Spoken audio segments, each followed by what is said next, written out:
Hi friends, welcome to our channel.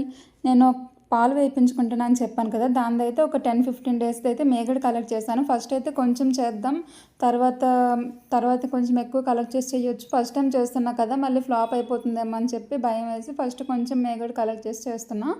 ఆ మేగడ మొత్తాన్ని అయితే మిక్సీలో వేసి మిక్సీ చేసుకోవాలి. మనం కవ్వం కొట్టుకున్నా పర్వాలేదు. నేనైతే మిక్సీ చేస్తున్నా. మధ్య మధ్యలో కూల్ వాటర్ వేసుకుంటూ మిక్సీ చేస్తే మనకి వెన్నలాగా ఫామ్ అవుతుంది అనమాట. ఆ మిక్సీ మొత్తం చేశాక దాన్ని తీసుకొని చూడండి ఎంత క్రీమీ టెక్స్చర్ వచ్చిందో.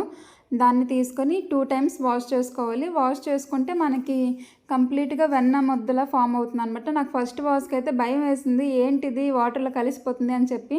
కానీ తర్వాత అయితే సైడ్కి అలా తీస్తే వచ్చింది. ఇంకా మా ఆయనతో ఎక్కడ తిట్లు తినాల్సి వస్తుందేమో అని చెప్పి భయపడ్డా, కానీ వచ్చింది. నేనైతే స్ట్రెయిన్ చేసేసుకున్నాను. నా చేతికి అది అందడం లేదు, అంటే జారుకుంటుందని చెప్పి స్ట్రెయిన్ చేసేసా. ఇంకా సెకండ్ టైం కూడా వాష్ చేస్తున్నాను. సెకండ్ టైం వాష్ చేసేటప్పటికి మీకు అది వెన్న ముద్దలాగా అయిపోతుంది అనమాట. ఇంకా అది తీసుకెళ్ళి ఏదైనా ఒక మందంగా ఉండే కళాయి కానీ ఏదైనా ఒక బౌల్లో కానీ ఇంకా వేసి వేడి చేసుకొని మరిగించుకోవాలి. సిమ్లో పెట్టుకొని మరిగించుకోవాలి. అది చేస్తున్నప్పుడైతే ఆ స్మెల్ అరోమా ఎంత బాగా వచ్చిందంటే చేస్తున్నంతసేపు సాటిస్ఫాక్షన్ లెవెల్ అయితే వేరే లెవెల్ అసలు. కొంచెం క్వాంటిటీ వచ్చినా సరే ఆ సాటిస్ఫాక్షన్ ఎక్కడ ఉంటుంది చెప్పండి.